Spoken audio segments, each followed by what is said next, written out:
Welcome, welcome, welcome, everyone. Thank you so much for being here. It's me, Jessica Grace, your host, and I am so excited to be here with you on a very special episode of Back to the Basics. Wow. I am so excited about today's show. I am so excited about my special guests because they are absolutely amazing. And I can't wait for you to hear their stories. I can't wait for you to hear about their organizations and what we all can do to support our youth and young adults of today. First, before we get into the show for tonight, I do want to invite you to go ahead and share this. I am going to make it a point right now to start texting and sending this out and letting everyone know that we are live. Yes, we are. I had a little selfie I was about to post and it didn't work out. but I am so excited, and I'm going to do a test also just to make sure that everybody can hear us okay. I see some people are already chiming in. We're live on YouTube, Facebook, Periscope, Twitter. We are live everywhere. So I'm so excited. Let me just make sure you guys can hear us okay. And we will dive right in. Let's see.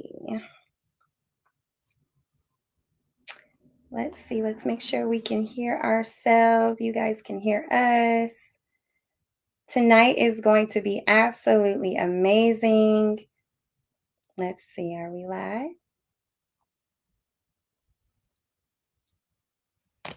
Okay, so we're live on YouTube. Let me make sure. Facebook. Looks like our Facebook needs to be refreshed. I am going to make sure we get connected on Facebook. And while I am doing that, I want you guys to take a look at this video by Rays of Light.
What an inspiring video. I am so excited about our guest today, you guys. It's going to be absolutely amazing. I see that everything is set up and we are live on Facebook.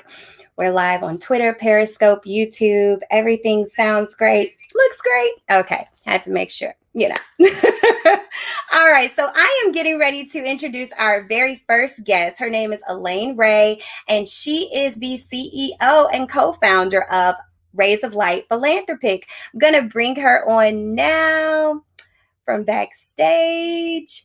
Hi, Elaine. Hey, Jessica. How are you? Good evening. Thank you so much. Of course, I am doing so well, and I am so excited to have you with me tonight. I can't wait to hear what you have to say about our topic. It's just been a lot going on, as I was telling you earlier, Yeah. in our world. And I loved DMX as a child. I really, really did. And even, just to kind of hear some of the things that he was thinking of doing and doing as an adult, with witnessing and things like that, it just really, touched my heart. And so I had no idea of some of the things that he experienced in his childhood, Yeah. Yeah. growing up in group homes and just all that he went through, and then the whole situation that happened when he was with a mentor, and that mentor gave him a joint and he thought, okay, I'll try it, and had no idea Right. that it was laced with crack. And so then he got addicted to drugs. And when I saw that clip after his passing, and my heart just went out, for so many Absolutely. young people, because I'm thinking, what can we do, you know what I'm saying, to help our youth and young adults to make better decisions? Right. What can we do, even in the midst of their challenges and the situations that they face, their household, their upbringing, and things of that nature. So I'm excited for that later on. But first, I want to hear from you. Go ahead and tell the viewers about yourself. Tell everyone, what you do and why you do it. Oh, thank you so much again, Jessica. I really appreciate the opportunity to be with you and your guest tonight. Again, I'm Elaine Ray, and I manage and operate Rays of Light Philanthropic, which is a nonprofit organization. We'll talk some about that. But what birthed that, and I also work for Kaiser Permanente, that's my day job. But my heart and my passion is young people. And what birthed that was my own foster care experience. And I will go on the record to say my experience is different, I think, than the bulk of your typical foster care children, in that I didn't spend the bulk of my life in foster care. My sister and I were thankfully placed together. We were in one home, and we were there for about 10 or 11 months. It was a bit under a year that I remember. So my experience is a little bit different than those that bounced from house to house and were not placed with their siblings and really grew up in foster care. So I want to start by prefacing my experience. But what caused us to land there, my mother and father had a very toxic relationship, and they both resorted to drugs and alcohol. My mother had a alcohol and drug addiction, and really had a hard time caring for her girls. And as a result of that, there were a lot of poor decisions. Just about every place we ever lived, we were evicted from. And she had a really rough time trying to find work and trying to care for us. And it was interesting. Our apartment was the place. My mother was a person that was very hospitable, so loved to have people over, loved to entertain. So our apartment was typically the place to be. And so, as you can imagine, the police frequented our apartment and knew us by name. And it was typically the same police officer every time. And I remember him saying to us, telling my mother that he was going to transfer to a different division, and that when the new officer came that would replace him, he likely would not be so gracious and would report my mother, and she would ultimately lose custody of us. And so he was saying that to her as a warning, to let her know that, listen, the next person coming behind me may not be so gracious. And sure enough, about 6 to 8 weeks later, the very thing that he shared with her happened. The next officer came. My mother was arrested. We were placed in juvenile hall, and then ultimately placed into foster care. And it was a very scary time, because you're taken from your home, not able to gather anything, not knowing if you're going to return. And you're taken by a police officer that you don't know. It's nighttime. You're not dressed. You're not prepared to go anyplace. And then you're sitting in the back of a police car, and that in and of itself is intimidating. Sitting there staring at, this 12 gauge rifle, and then taking this trip down to the police department and just not knowing as a child what's going to happen to you. And suddenly met with all of these people that you don't know. So there are these other police officers asking you questions, asking you the same questions over and over. Finally, a social worker comes on the scene, again, to me, a stranger, asking yet again the same questions, but nobody telling you exactly what's going to happen. And it was very traumatizing and very, very scary. And that pretty much was my entrance into foster care and what landed us into the foster care system. Wow. Wow. So it's that work, Jessica, it's that experience rather, that birthed out the vision of Rays of Light Philanthropic. I remember going to school before foster care. I remember being a billboard of my life. I remember going to school and clothes sometimes that were dirty, or clothes sometimes that were ill-fitting, or clothes sometimes that were wet because I tried to wash them out in the bathtub and they hadn't dried thoroughly. And so it's interesting because growing up as an African-American woman, I think many of us heard this adage from our parents: what goes on in this house stays in this house.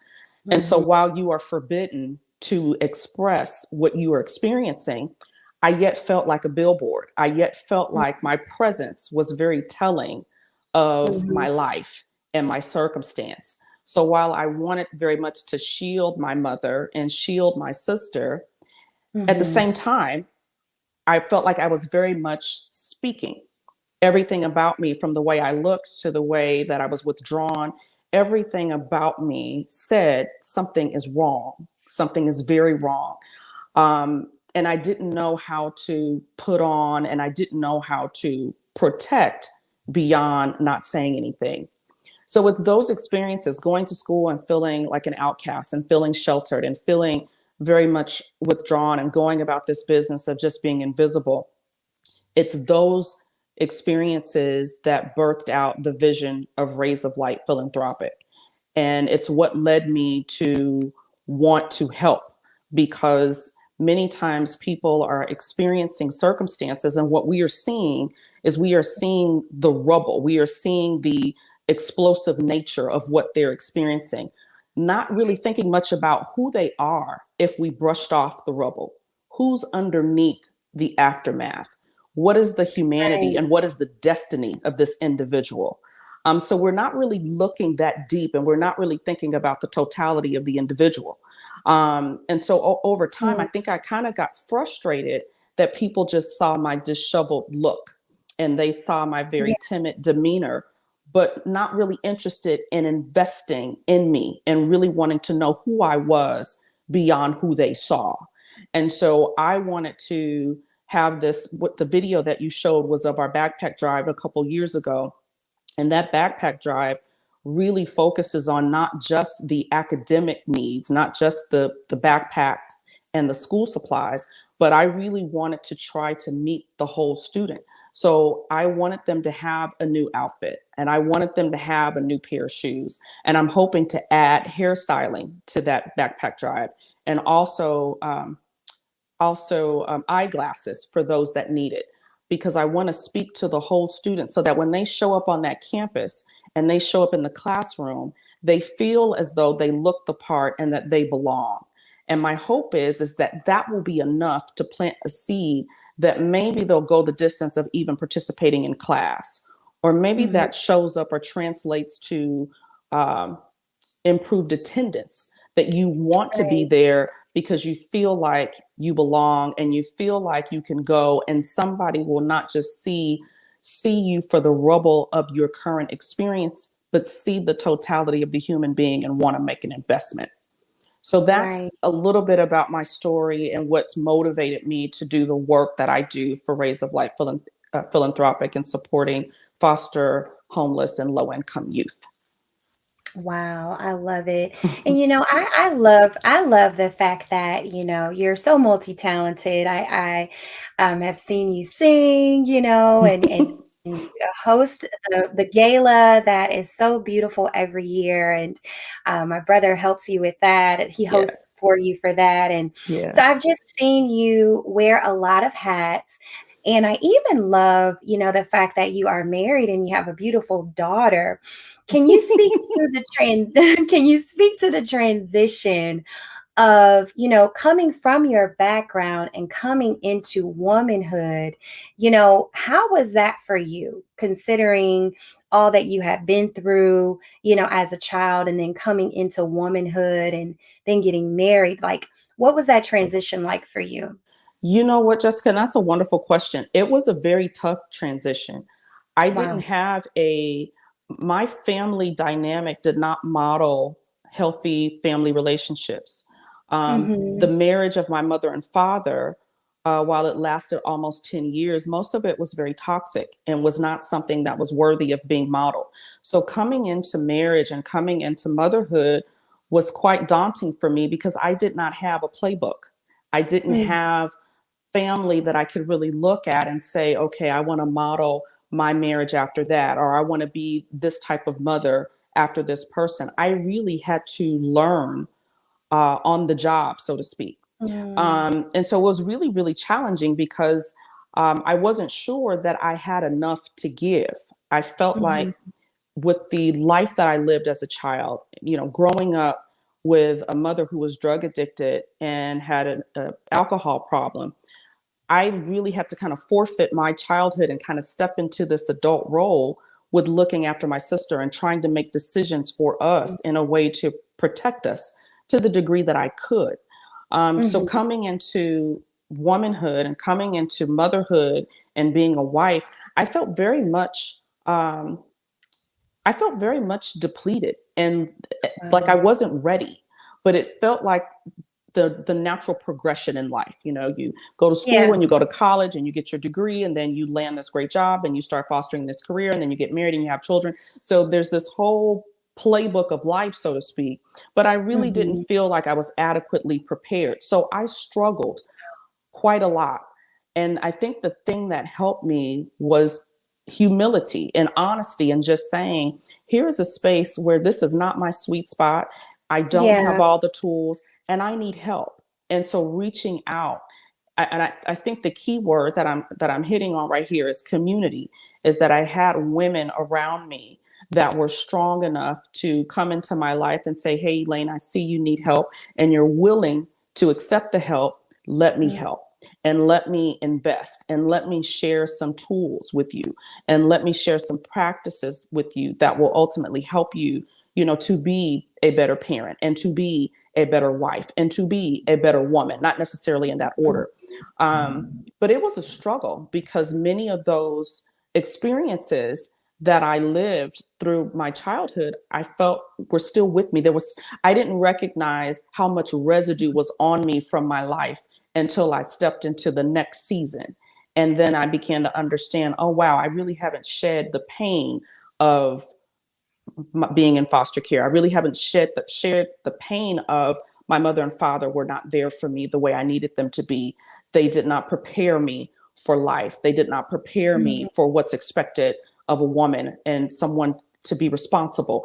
There were so many things that I just didn't have that I started to resent, but I didn't realize I had until I stepped into the next season that required those things of me. So it was really, really challenging, but I'm thankful and grateful for the women in my life that have mentored and loved and invested in me to help me become all that I am. Wow, Yeah, wow. That is so, so good. That's so yeah. good. So, I mean, when it comes to, meeting your husband and your husband, can you speak a little bit to maybe, how he was when it comes to receiving you and, loving you and just trying to grow with you? Can you speak to that a little bit? What was that like? Yeah, my husband, Jessica, I gotta first of all say is I feel this is my feeling. My husband is really an angel. I truly. Mm, This man loved me. He really truly taught me what love is and looks like in its purest, unpolluted form. mm, I understood what love was from him. And mm. he was so patient and so kind and recognized, he was, I think, the first person to recognize when I talked earlier about, seeing beyond the rubble and seeing beyond the kind of explosive aftermath and this kind of suit that we wear after something awful happens to us. He was the first person I Right, felt to really see beyond that and to say to me, you know what? You are someone. You have some wonderful right. things on the inside of you, but I'm not sure that you know it.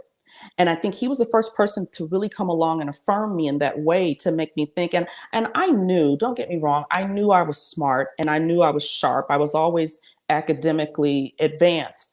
But in terms of navigating through life, that's different. My mother used to say there's book sense and there's common sense. So I knew I Mhm. had the book sense part. But this whole way about going through life and being successful in life, I wasn't really sure that I had that toolkit.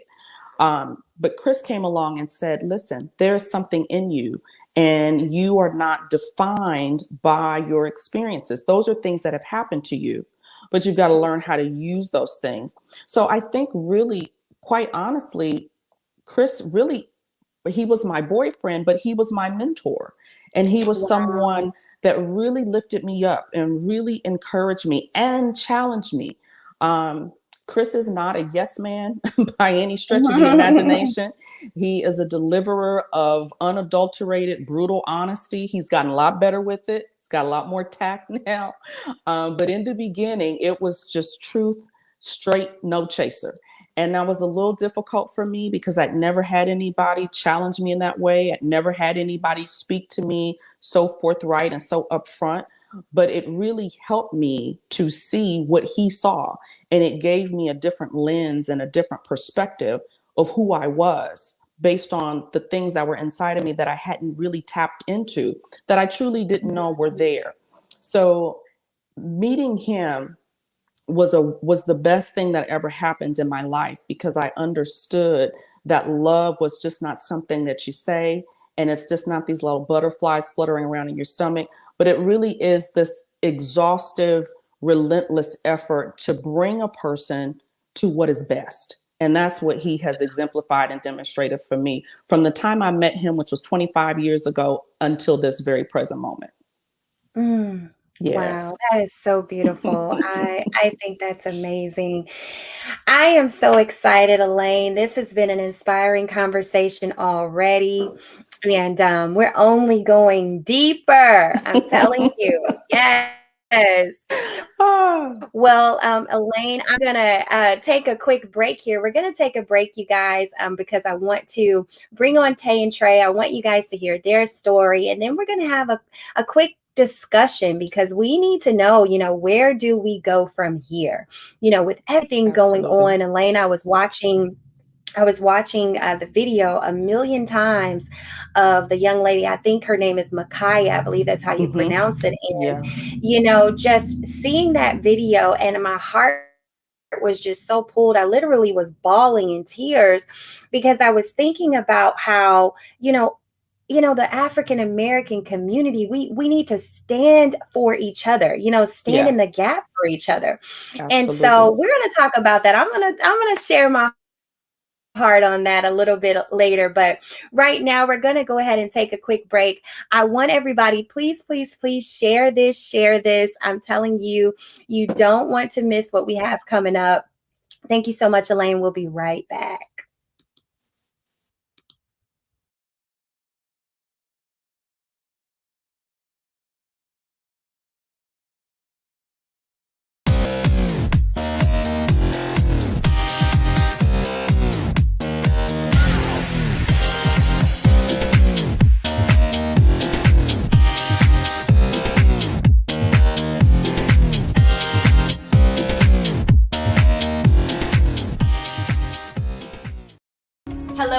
everybody. It's me, Jessica Grace, your empowerment speaker, media personality, and brand strategist. I am here tonight with you to empower you and equip you with tools and strategies to help you expand your brand.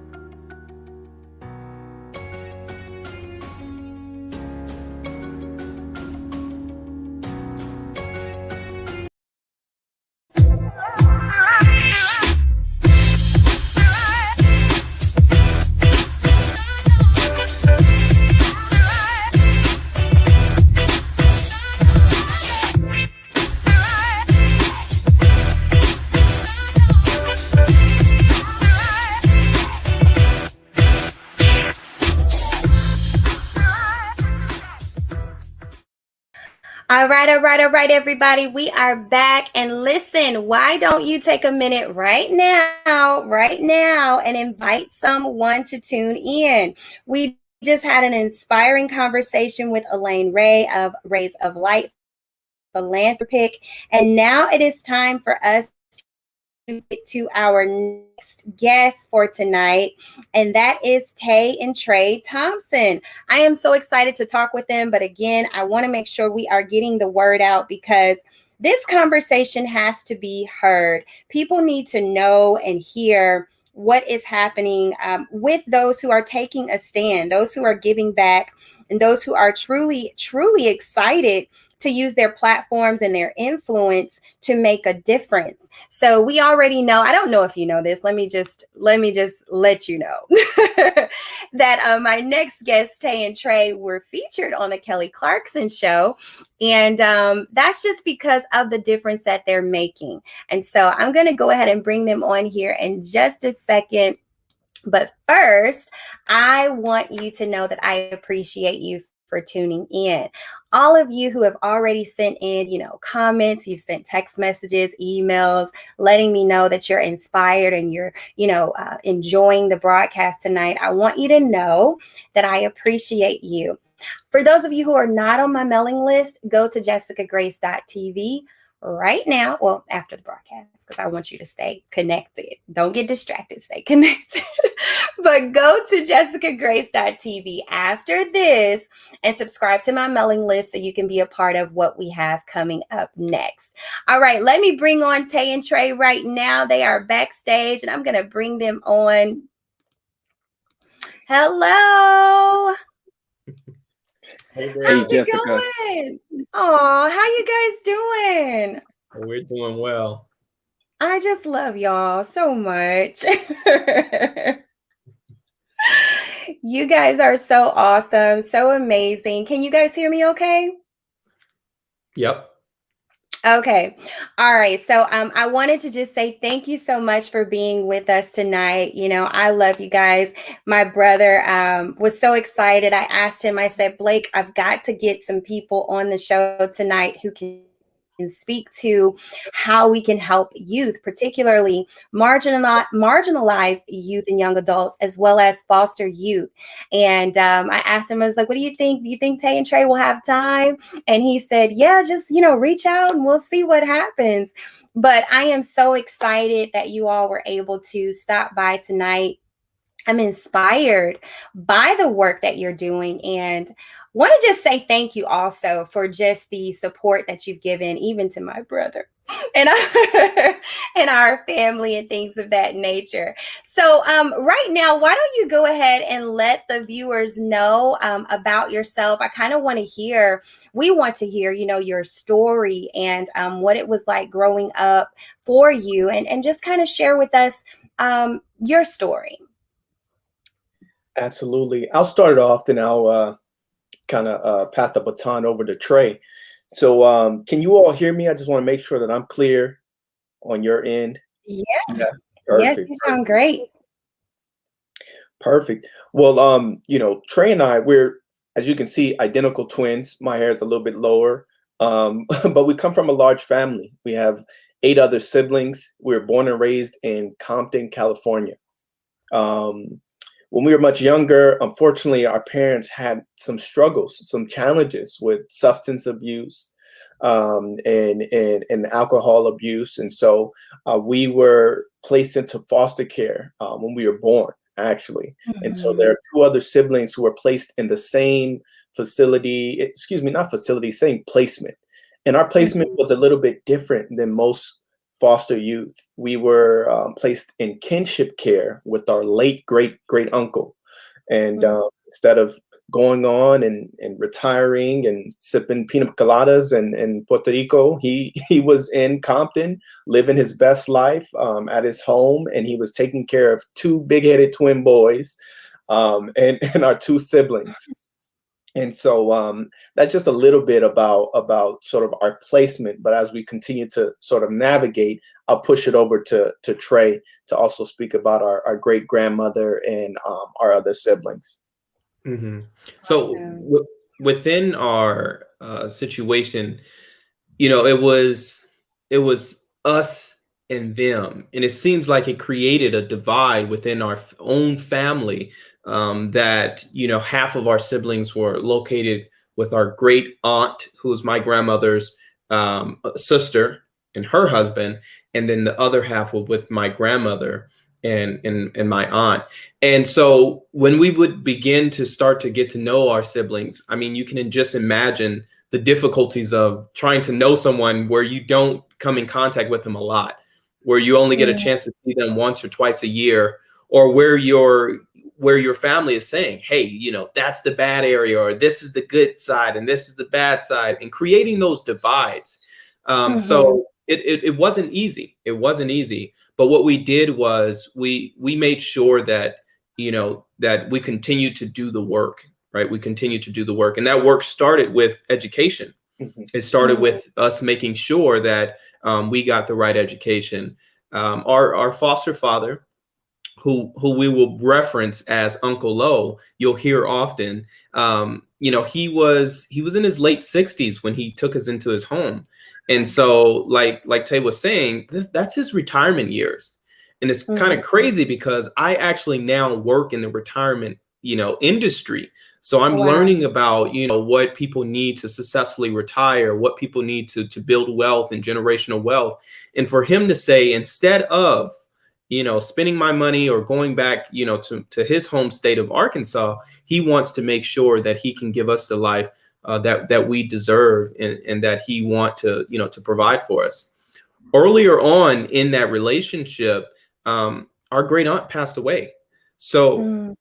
so we didn't know what would happen at that point. But me and my twin brother, we said, well, we know one thing: we're gonna be good. We're not gonna, you know, act up, because we can be quickly, you know, turn back into the system and jump house to house, right? Mm. And so that's why education was so important to us at that time. And of course, I know we're going to dive into more questions around that and why it's important, for, you know, for those to consider education as a route of getting out of the situation that they may be in. Right, right.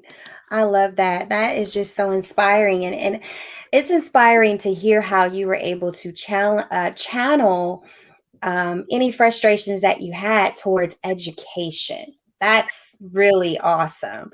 Um, I'd love to hear you speak a little bit more, one of you, whoever, on the importance of channeling young people, channeling their energy to something that is more meaningful and more valuable for their future.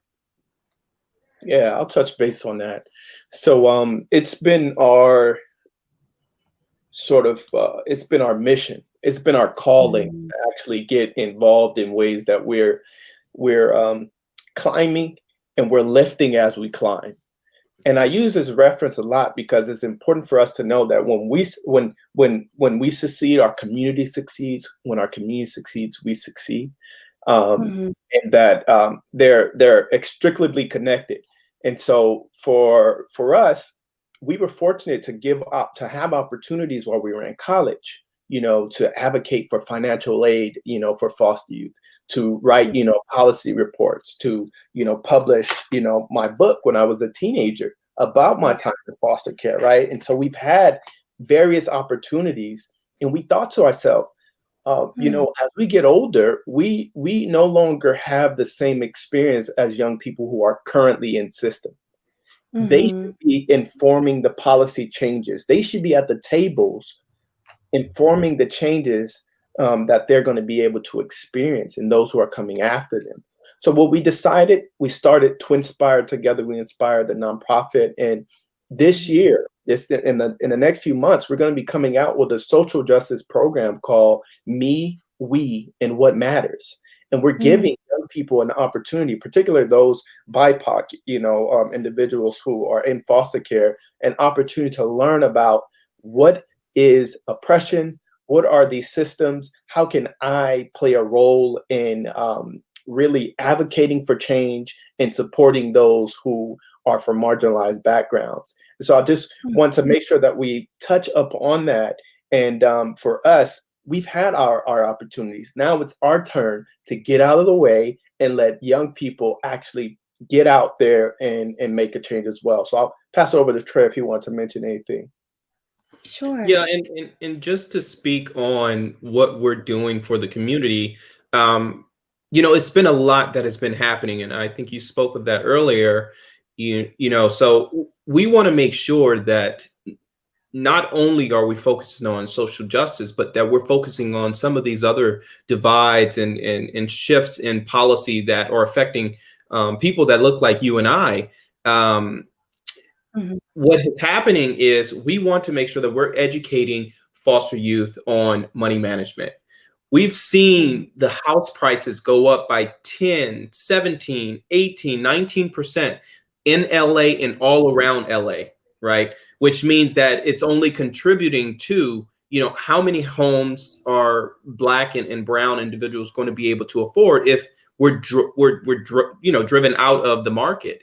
And so we want to make sure that we're educating foster youth on investing. We don't want them jumping in when GameStop is at $200 or $300, and then GameStop next week is at $2, and they lose all of their wealth. So we've been doing some workshops for our community, and we will continue to do workshops that are tied to, making sure we create opportunity to share with them how they can further be successful when it comes to their finances and their career and in school with their education. Wow, that's powerful. What's coming to my mind, knowledge is power. Knowledge is power. You hear that growing up. And that is just so good, because the more you know, the more you're empowered to, lead and live the life that you desire to live. So I think that is so awesome that you guys are really focusing on, giving back and making sure that the youth are equipped, for success. I want to touch a little bit on, just your personal life before we move into our panel discussion. But just, I know that Tay got married, and I think Trey, are you married yet? No, I'm in a committed relationship, but yeah, not yet. Okay. Well, I want to hear a little bit about, that for you guys as well. For, I guess, more so for you, even Tay, being a man now and being married, and just, the transition from where your background and coming from, all that you did as a child. What was that transition like for you? Yeah, I think the transition for me was really trying to understand, and throughout sort of young adult to adulthood, I was on a quest, right, for seeking intimacy and connections from women, in not the most healthiest ways, because I wasn't really exposed to healthy relationships by women when I was younger, because my great grandmother, she had passed away when I was young. My uncle, we couldn't go to Uncle O and be like, Uncle O, I'm falling in love, and so we couldn't have those type of conversations. And so for me, it was trial and error. And there's some mistakes that you make along the way, and you grow from them. Other mistakes, they scar you, and you look at those scars and you understand that those scars make you who you are.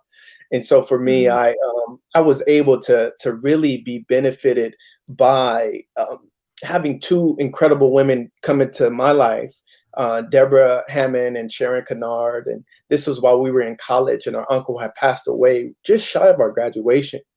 And around this time, I had also gotten introduced to a deeper faith, a deeper connection in my faith with my church, and I was baptized. And so I had it seemed like God was really orchestrating me to not no longer have my uncle physically with us, but to have him with us, and for him to be with us vicariously, but yet to also allow women to be in our life who can really support us and mentor us in understanding, understanding love, right? And love that was unconditional, love that was connected to much more of a greater sort of purpose and being, rather than our own impression of what it was. And so luckily I was, my whole story, in romance with my now wife, is such an incredible story because God was so good. I went to USC. It was the only school that I applied to for my master's, and she was there getting her degree. And we applied for this opportunity to do research in Japan. And I told her, "Hey, may the best one win." Right. And this was for just 10 students of our entire scholarship of 125 students. And she said, "May the best one win. I know I'm going." And she was confident and I was confident, and we both was able to make it to Japan. And I just got to know her, got to know her spirit, got to know, who she was. And eventually she too gained a greater perspective of this unconditional love that I'm speaking about, and of God. And we were able to sort of take our relationship to a dating relationship. Then 2 years later, engagement, and then we were just married in March 27th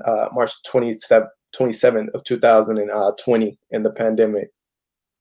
Wow. I thought it was pretty soon or pretty close to now, but I didn't want to just assume. That's amazing. And it sounds like you guys just really capitalize more so on just, the friendship, making sure that foundation of friendship, was there. That's awesome. So what about you, Trey, when it comes to your relationships? And, I'm asking these questions because I want people to hear, what it's like, and what to be mindful of, and things of that nature. So how has it been for you in your interpersonal relationships, whether it be professional relationships, friendships, and even those where you've kind of considered, relationships more so closely? So for me, I boil it down to, something that my uncle instilled in us at an early age, and it was understanding the difference between wrong and right.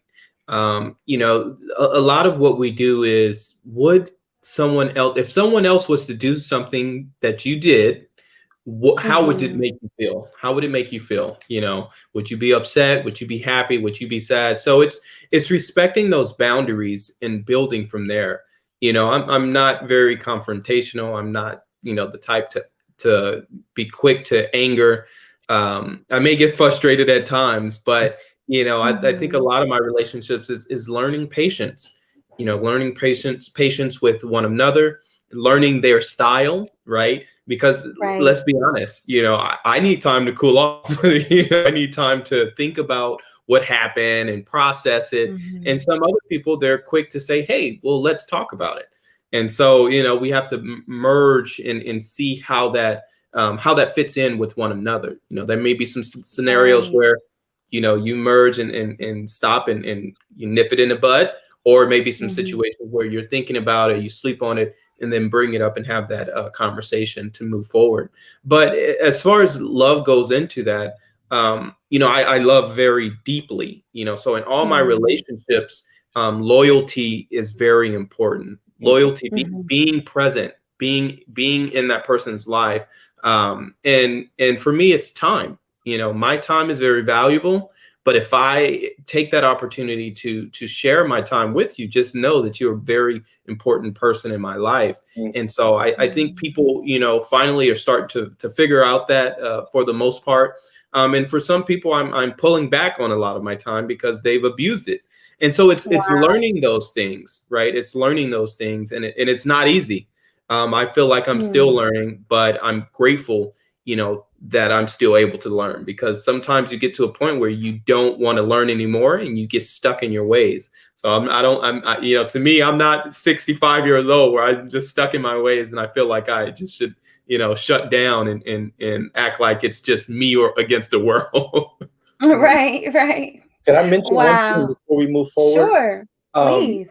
I had to realize, because with being an identical twin, there's a nuance in a sort of a different component when you're talking about relationships. Because my brother and I have a special relationship where sometimes we don't even have to talk to each other and we know what's going on, right? And Yeah. so when you have that type of dynamic and you go into a relationship or a marriage, you really have to understand that this person, it might not understand you the same way that your identical twin will, that experienced life with you.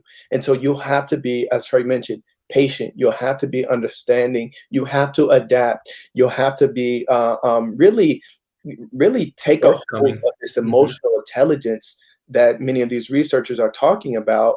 And no one teaches you that. No one teaches you that, okay, when you're angry, don't just storm out of the room. Right. When you're sad, you can speak up about it and tell people what you're feeling. And so many of those things we had to learn the hard way. But Trey and I I love our relationship because we can, we're twins. We can be like, man, you did this, you did that, and we come right back at it real quickly. You know what I mean? And I'll call him. We call each other almost 4 times a day.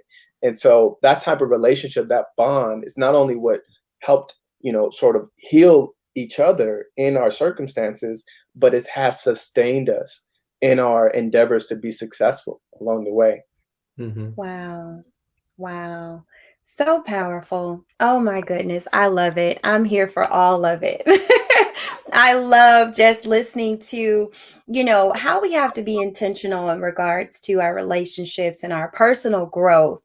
And committed to our personal growth so that we can have good, healthy relationships despite where we come from, what our backgrounds look like. It's a process, and we have to be intentional about making sure that we are working on that piece of us. So I just totally have enjoyed your thoughts on that. Awesome. So we have so many people who are listening. Hello. Well, you guys, we're gonna transition here into our panel discussion, and we're getting ready to wrap it up in the next few minutes. Tay and Trey, you guys just sit tight for me, and we're going to take a quick break. You guys, I want to thank you once again for tuning in. Thank you so much. I see you here. Hello, Pastor Kimberly Crockett. And hello, Jackie. Hey, Blake. Hey, Valerie. It's so good to see you guys. Yes, that conversation nuggets that they gave on wealth and finances was absolutely awesome. I agree. Well, listen, you guys, go ahead and take some time to share this if you haven't already. I want to make sure that we are getting the message out to those who need it. We have work to do. We have work to do when it comes to giving back. We have work to do when it comes to, moving forward, taking our community forward, and just playing a part in our success as a community. So we're coming right back after this. I want you guys to hang tight.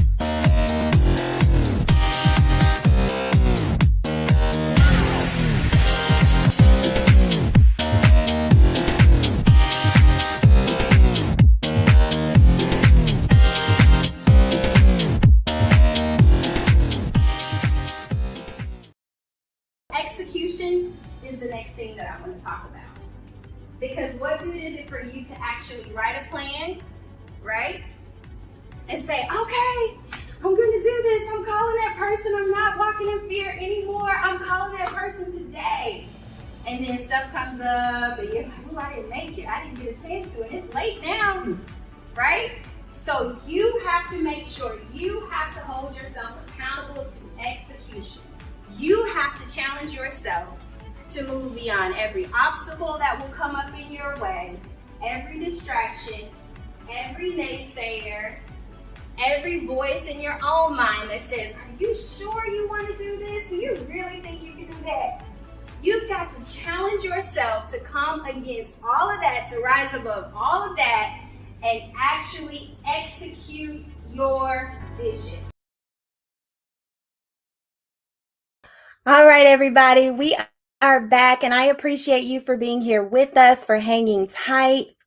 I am so excited about tonight's show. Why don't you click share right now, share this with someone, and let them know what's happening over here. Well, we've already heard the stories of our guests, and I'm going to go ahead and bring them back for our panel discussion as we get ready to close out. Elaine is here with us from Rays of Light Philanthropic. Tay and Trey is here. And I am just so excited. I am, y'all. I really am. Seriously. Okay, so I want to move into our panel discussion tonight. I was sharing with a lot of people that I really want to make sure I had enough battery there. Okay. I really am, touched. I was touched by the story of DMX and just, what he went through as a child. I was sharing earlier, I saw a clip floating around on Instagram that basically, he was hanging out with a mentor, someone he looked up to, and that mentor, is passing blunts around, and he decided, 14 years old, he inhales it and had no idea that it was laced, with crack. And so from there, he was addicted to drugs. And I just feel like a lot of times our young people, get lost. They get lost because of the lack of support from adults. They get lost because of the lack of support from the community and from everyone else.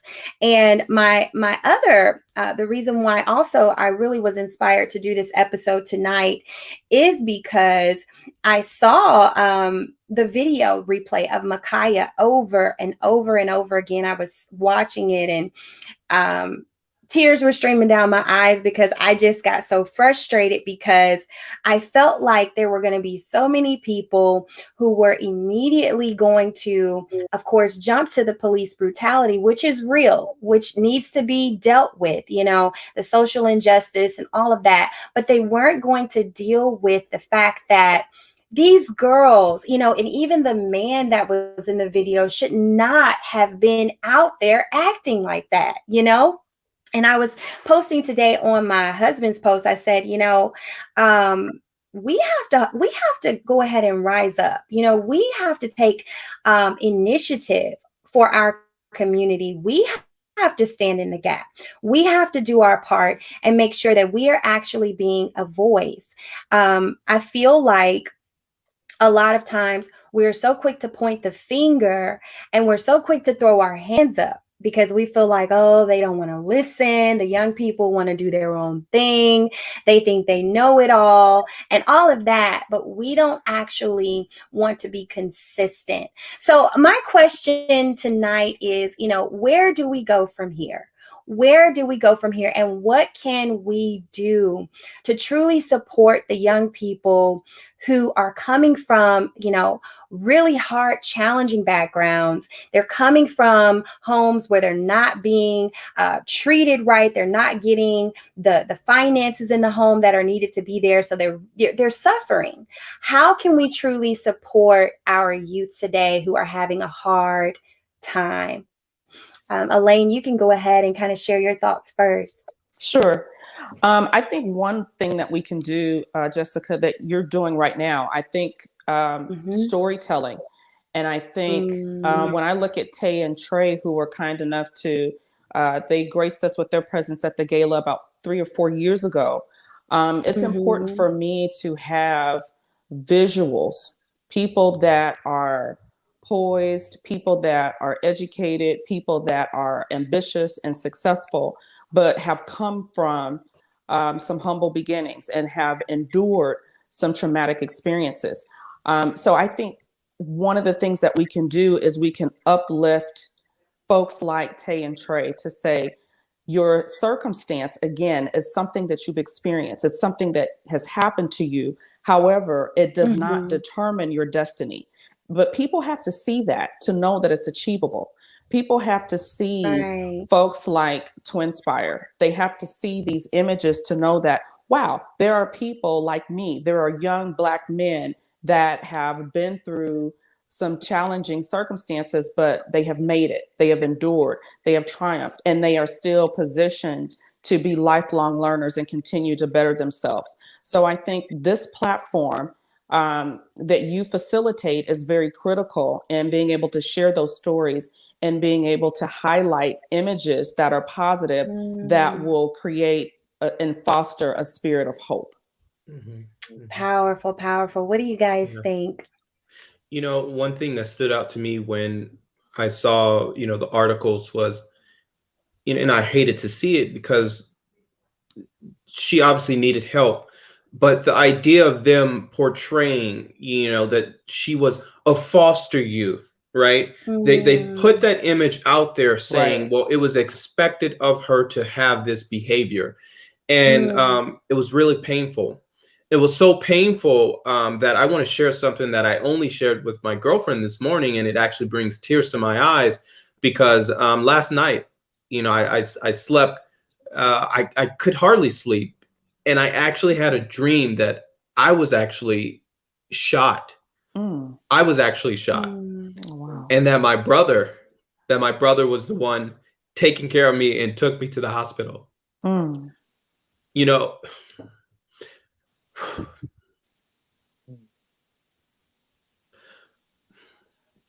There is nothing in my bone that I have done bad or that I have done that deserves to be shot. But for me to be traumatized by what I'm seeing in the news and by individuals that look like me, it's really, really painful. It really is. And I can only imagine how many individuals that it's impacting around the world. Right. And let's be honest, we have to shake all of this off and go back to work. We have to shake all of this off and act like it never happened. Right. So these conversations are very important. They're very important. And I'm glad you're having them. Absolutely. Wow. Wow. Wow. What do you think, Tay?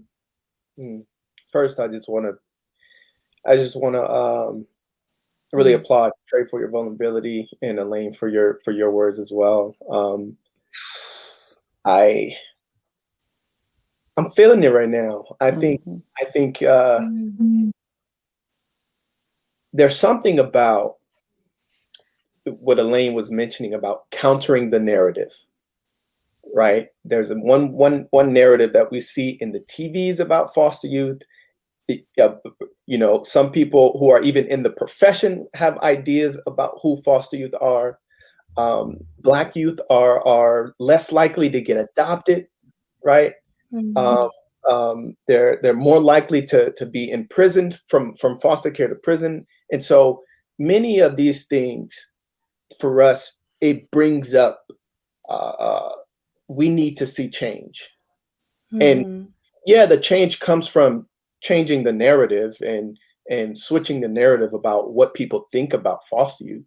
But yet the change also comes from rooting out some of the white supremacist issues and systemic policies that are embedded within these systems. And I'm just going to call it how it is, because if we're going to go there, we have to go deep. And you know, I saw something online. It was Malcolm X. He said, you know what? Someone asked him, like, hey, are we making progress? He said, making progress. He laughed. He was like, no, that's like asking me, you know, if someone stabbed me in the back and they 6 inches and I took it out halfway and they took it out halfway, you know, is that progress? That's not progress. You know, and he chuckled again. He said, you know, what's progress is actually taking the entire knife out of my back and healing the wound, doing what it takes to heal the wound. Yeah. Right. And in order for us to heal the wound, we have to re-envision what child welfare looks like. We must, as practitioners, educators, in all different fields, we must not misinterpret poverty as negligence. That's been one of the main issues why more Black children and brown children are taken away from their families than any other demographic.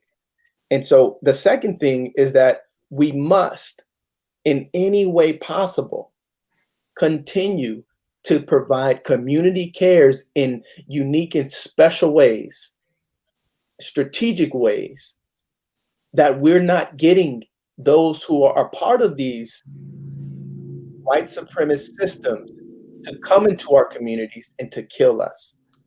And so all that to say, we are taking ownership of what we can do in our sphere of influence.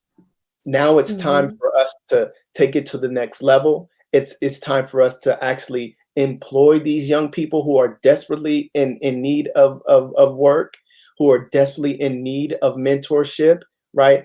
It's time for us to actually give them, empower them to make the changes that they're going to be experiencing. We're planting the seeds, they're going to experience the shade. Wow. I love it. I love it. This is so good. This is just amazing. And, you know, I'm honestly almost speechless, and that's probably not good as the host. But I will say that I'm just thinking about, you know, this conversation, and I'm thinking about what we are dealing with right now and how deep we do have to go when it comes to fixing where we are. I was thinking about both of your stories, both you, Tay and Trey, and Elaine, and you had people in your life who took the time to come in and to make a difference. And I feel personally that we still have a lot of work to do as a community when it comes to taking the time to make a difference. I feel that there are so many people, you know, especially in the African American race, I feel that we have a tendency to be so concerned about me, myself, and I, and what I want, and what I've got going on, and what I'm doing. And, you know, when I saw the video of Micaiah and the whole situation, I said, wait a minute, I'm not having another, you know, makeup YouTube tutorial video. I'm not doing that right now. It's time to have a real deal conversation. It's time to use our platforms to make a difference, you know, and to use our gifts and our talents to make a difference. And I'm not knocking professions and what people do as hobbies. Yes, we need balance, but at the same time, we're at a place where what we do is either going to push things forward or continue to push them backwards. And so my question is, and when it comes to sacrifice, because at the end of the day, the young people who are out here in hard situations, they need people who will sacrifice, just as those who in your life took the time to love on you and to help you navigate through certain areas of life. Can you speak to, Elaine, you know, what sacrifice truly looks like, and a little bit more of the benefit, you know, of that to a young person growing up in challenging situations? Yeah, thank you, Jessica. And I think that's a really important point. And I think Tay hit on it a little bit earlier. This idea of community, I think, is key for our young folks that are marginalized and that are placed in foster care and dealing with a myriad of other experiences. And I think success, when we talk about sacrifice, I know for me, I had to have what I call a checkup from the neck up. And that means that I cannot allow my success and my fortune to overcome me and overwhelm me to the degree that I'm no longer available and I'm no longer accessible. I can't talk about wanting to help, but I'm not willing to get in the trenches and roll up my sleeve and do the grunt work. Right. There's not enough glamour work to go around. There's just not. Somebody's got to get in the trenches. Somebody's got to get dirty. Somebody's got to have some sweat on their brow. Somebody's got to be a little not smelling so good when you finish, because that's this type of work that we're called to and that we are confronted with. So I think for those of us that have made it and that have triumphed and that did have the benefit of people coming into our lives to invest in us, we have to reach back. I can't stand on my side of the bridge and bid you to come, but there is nothing for you to walk on. I have to avail myself, and I have to be willing to make those sacrifices so that you have safe passage over. So I think so oftentimes we're standing on the other side of a situation, bidding people to come, but they don't have the tools because they can't swim. Maybe they don't walk well, or maybe there's a deficit, or maybe there's a handicap. So I can't stand on the other side and say, okay, come over, but you don't have the tools. You don't have the wherewithal to come. So I think sacrifice looks like doing what's necessary to get them to the other side. Wow. Jessica, now you about to mess me up because I'm feeling my preach coming on now. So I can hear it in your voice. I'm gonna try to behave myself. I'm trying to behave myself. Woo! What do you guys think, Tay and Trey? What does sacrifice look like to you? Sacrifice is being willing, like she said, to pick up that phone when you think in your head that something is going on with one of the individuals that you're working with. Pick up your phone and reach out to them. Send them a quick text message. That can be at 11 o'clock at night, because guess what? They want you to reach out to them. They need somebody to listen to, right? They need somebody to listen to them. Absolutely. Yeah. Trey, Looks like Trey kind of went out a little bit. Yeah, they need someone to listen to. They need someone that they can count on, and they need someone who's going to be there long term, right? Right. We're so used to the short term, quick fix, type of mentorship relationships with some of these organizations that have like these volunteer based mentorships. No, they need individuals they know they can count on, from grade school all the way to high school, all the way to college. And someone who has done that and who looks like them as well in most cases. And so you're right, giving them the tools that they need to succeed. Sometimes that's, hey, I'm going to take you did good. I'm going to reward you. I wish I got more of that when I was growing up. I think I would have went to UCLA instead of CSUN, but I love CSUN, so I'm glad I went. Wow, that's powerful. Trey, Tay, did you have anything you wanted to add on that? Yeah, I just want to touch on a simple concept here. For me, sacrifice is really doing something that is going to benefit you or someone else later on. And it also means that you're withholding. You could be doing something else. You're saying, instead of doing this, and this, I'm going to do this. Say that. So sacrifice is intentionality. Sacrifice is purpose. Yeah. Sacrifice is align. It's aligning with your mission, your purpose, your heart, your community. If you are willing to make a sacrifice, you know that you care for whatever you're sacrificing or making a sacrifice for. Right. Right now, I'm telling you that I'm going to work out and I'm going to sacrifice my sleep and I'm going to get up early because I need to get my heart right. I'm sacrificing my sleep because I want to live long for when I have twins. Right. It's long term. Sacrifice is long term. And so when I think about sacrifice, I also think about success. And the way that I define success is having options. When I was younger, I was given everything that was given to me, right? I had no options. I was in the free food line. I was, had free lunch at the cafeteria, and everything that, I had to walk in my shoes and in the rain when I had holes in them. And so I hate wet socks. Right. But I'm getting off topic here.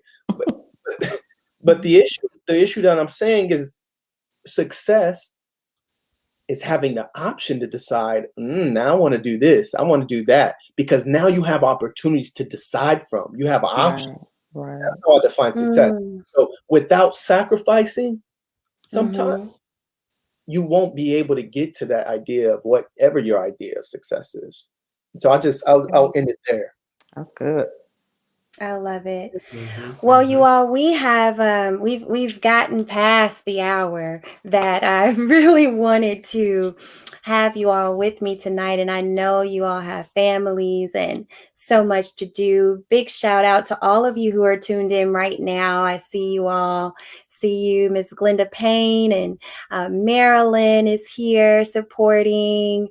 See you, Lady Patrice is here. So it's just awesome. People are tuned in and they are listening. So since we have attention, I want to give you all an opportunity, our guest tonight, just an opportunity to share any last words of wisdom or insight you would like to share with those watching. There may be some young people watching, as well as adults who can make a difference. What do you have to say to them? Elaine, we want to give you an opportunity first. Okay, thank you, Jessica. I think for all the listeners, I would say to you what I said to myself, and that was finally coming to a place to search my heart to understand what is it that I'm called to do in this earth?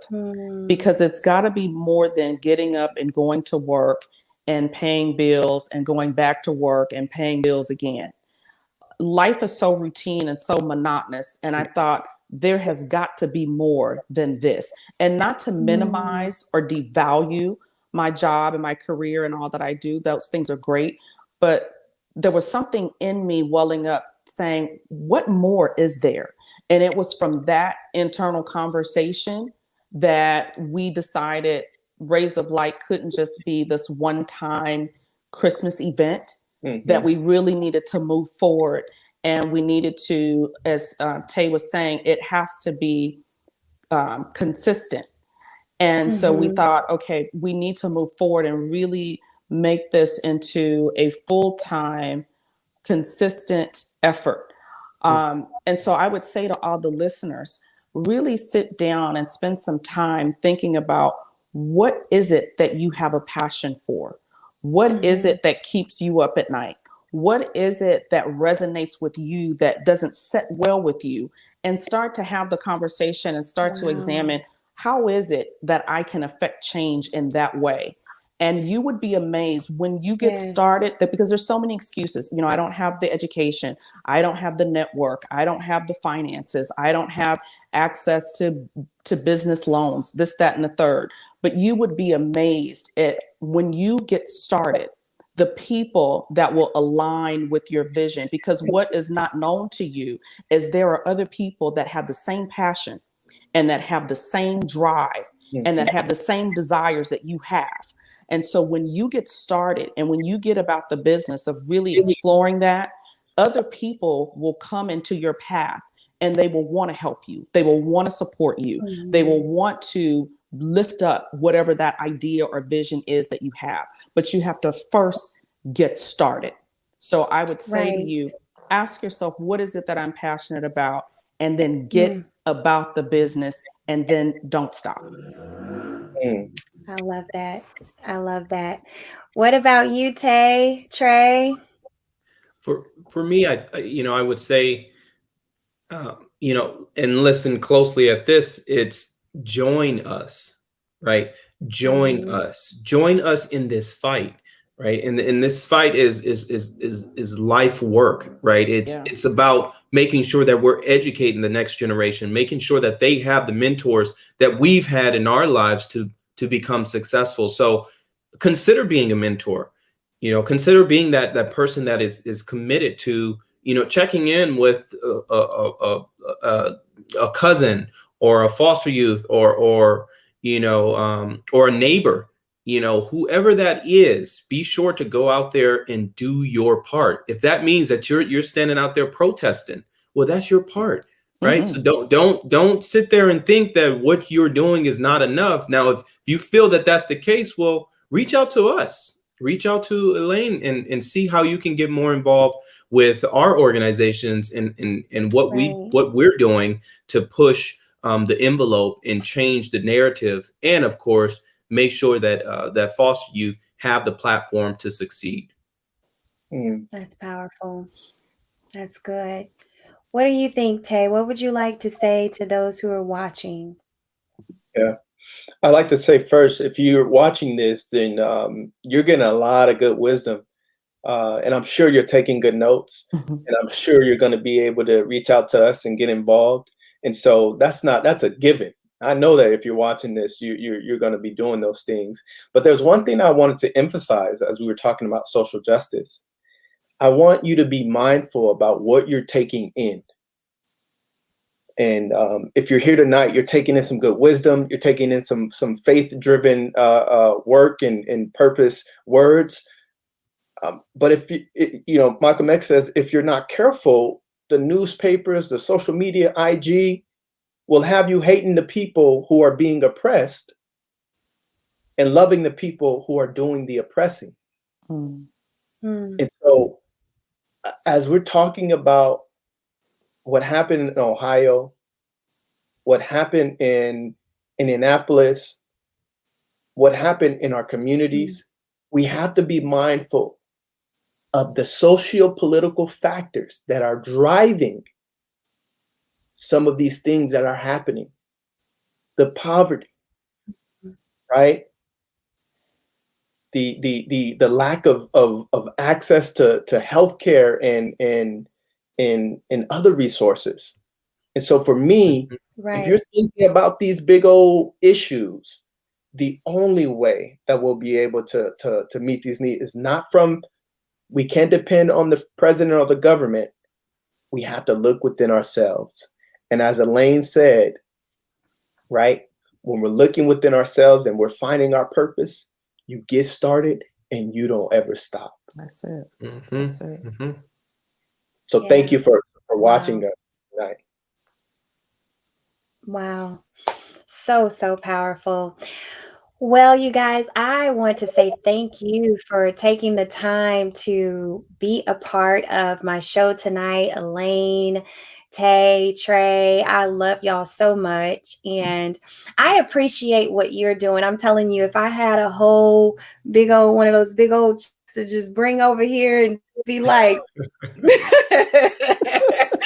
I would do it because you know, like on the in-person TV shows, like, we want to thank you for everything you've done.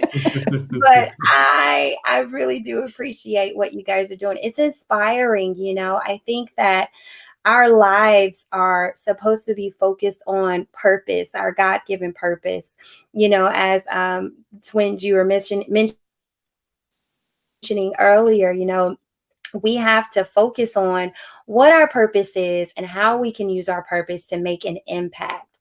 You know, what are our gifts and talents? What can you do to really help someone else and encourage someone else to do the right thing? And so that's where my heart is concerning the African American community, our young adults and our youth. It's like, listen, what can we do? How can we help them? How can we sacrifice in order to make a difference? So I appreciate you guys so much for your sacrifice tonight. Y'all spouses are commenting like, all right, wrap it up. No.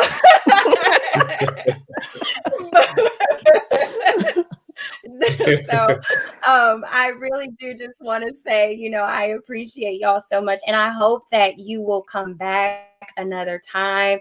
We can continue this discussion. Look, I'll do the production, whatever we got to do to continue to get the message out there and support our youth and get these policies changed, just make some shifts so that we can truly have the success that we desire. So thank you guys so much for being a part. And Thank you, for those Jessica. of you, yes, yes, of course. And for those of you watching, I have their information in the screen, on the screen. You can connect with TwinSpire, go to twinspire.org. You can go to their website and see what they're doing. They have news updates on there and about current campaigns that they're running. So you can go and check that out and support them. Also visit raysoflightphil.org. The Phil is short for philanthropic. So raysoflightphil.org to support what Elaine is doing there. And we're just looking forward to great things. I do believe God is going to vindicate us and we're going to have everything that has been promised. So thank you all so much, you guys. I appreciate you for being here. Amen. Thank you, All right, Jessica. everybody. I Thank want you. to, yes. I want to thank you all so much for being a part of tonight's show. I want to thank you so much for just your time and your support in this conversation. I can't express enough, use what you have. Use what you have. And sometimes what we have will get things for us that we didn't even think. You never know how being a blessing to someone else will return blessings back to you. So make the sacrifice. Start with your family. Start with your nieces, your nephews, your children, your cousins, and start making time to check in with them and see how they're doing and how you can support them and speak life, encourage them, do whatever you can to support them and be that positive space for them to come to in their challenging times. And together we can definitely bring our community stronger, and we can fight,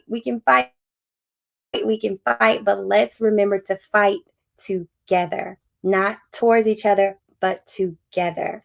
All right. I appreciate you guys so much for being here. Have a wonderful night. Take care.